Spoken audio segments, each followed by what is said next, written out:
And if you guys don't know, Floyd was in several of my videos, and we all know that Floyd was very, very cringy and very strange. And I'm telling you from hanging out in person with him, very strange. I would have never thought nothing like that, but it's also not shocking. Like, it's based off how strange he was, it's not shocking. But when I was with Floyd, I'd never seen him look at any children or anything, or maybe I didn't notice, but I never seen that kind of stuff, and I never even heard him bring up or hinting at it. And he only seemed to talk to adult women. This stuff happens a lot more than you think. There's a lot more people than you think that are involved in this kind of stuff. And to go further into it, you guys have heard me say on my channel, especially with like this whole hyper masculine, a lot of dudes that follow that red pill, super female traditional role thing. If you look at their what do you call it? I'm sorry, I just woke up. I had to record this as soon as I woke up. Those dudes that have their criteria for the type of women they want. They want a woman that's a virgin, that's young enough to have all their 50, 60 kids that they make it seem like they want, and all these other very unrealistic expectations that fit only somebody that's in high school or below. Like, if you really think about it, when I was in high school, at least in America, women were not virgins by the time they were 14, like on average. So if you're looking for a virgin in this day and age, she's gonna have to be really, really young. We're back again with another episode of Lessons in Lies. This is Jesse, and on this episode of Lessons in Lies, I'm going to be talking about some comments that Auston Holleman made about the red pill. It's the holiday week, but I had to stop what I was doing and do a quick video to respond to what Auston said.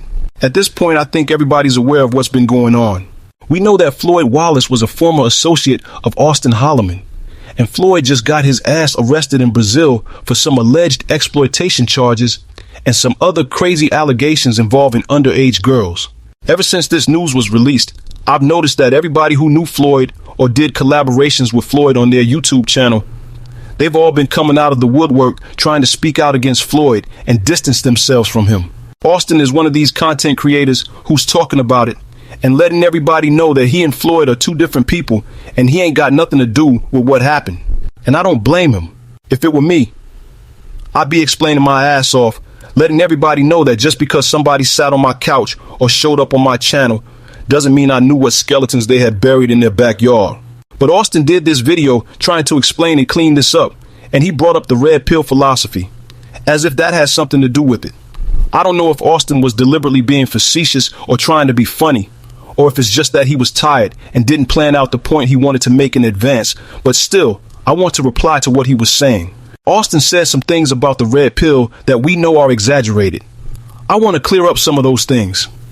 Auston said that these dudes in the red pill community are essentially looking for virgins. This isn't entirely true. I don't think I've ever heard Myron Gaines, Kevin Samuels, Rollo Tomasi, Andrew Tate, or whoever else say specifically that men should pursue virgins. Instead, the point they're making is that they want a woman with a low body count. They don't want to have a long-term relationship or marry the woman who's been busting it wide open on OnlyFans or swinging on a pole every Saturday night at the local strip club. We all know that promiscuous women ain't the top candidate if you're looking for girlfriend or wifey material. I do agree with this aspect of the red pill. So Auston went way overboard with his comments. I don't know why he would bring up red pill in connection to Floyd's arrest in Brazil. I don't think those things are connected. Let's not blame the men who follow red pill for Floyd's weird ass antics and decisions. That being said, I'm not a fan of or in agreement with all aspects of red pill ideology. For me, it's like 60-40. 60% of the red pill philosophy I agree with and think is useful and good advice for the average man. The other 40%, in my opinion, isn't going to work, and the average guy isn't going to be able to successfully apply it to his everyday life. And it's not just the red pill philosophy that I have an issue with sometimes. I've found that most of these online ideologies tend to have some radicals in their ranks who say or do crazy things from time to time. This goes for red pill, SYSBM, Princella Clark's Queenmaker podcast, Passport Bros, Black Pill, Incels, and even that black women's divestment movement train wreck that was popular some years ago. I'm usually suspicious of any type of online groupthink, because there is no one guru's formula that's going to work for navigating life. The best approach is to figure out what you want and apply whatever practical information will work best for you in your life as an individual. Something else about Red Pill I wanted to mention. I noticed recently that Red Pill popularity in general is dying. Some have even said that the Red Pill sector of YouTube is dead. It seems to have ran its course, and most content creators are barely bringing it up or referencing it like they used to at the peak of the movement. Some former members of Red Pill are now speaking out against the movement, like Coach Greg Adams. In recent videos, Coach Greg Adams has been trashing the whole movement that he was once associated with. He did a whole video talking about how the manosphere has led men astray. It's not like I'm surprised by any of this. To me, Coach Greg Adams moving away from the Red Pill and the manosphere is to be expected. It's just history repeating itself. I've been around a long time, and over the years I've seen a lot of these movements come and go. There was PUA, men's rights, MGTOW, and now we have Red Pill, which they say is dying. A new movement is like a new style of clothes, or new money-making gimmick, or a new trend in pop culture. People hop on it when it's popular and new, and they ride it out for a while until the newness wears off and the flaws start to be revealed. Once those flaws are revealed and exposed, outsiders start to attack the movement, and then former members of the same movement start to turn against it and attack it until it's eventually corrupted or fades into insignificance. That's when a new ideology or movement emerges to take over, and the process starts all over again. And I'm referring specifically to these online, internet-based communities.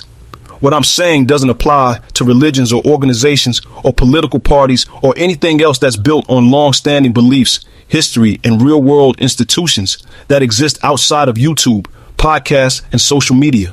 So for me, I participate in consuming the content here and engaging in discussions, but I don't religiously or dogmatically follow any specific way of thinking. And don't get me wrong, there's some brilliant minds in this space and some gems of wisdom to be found in many of these YouTube videos.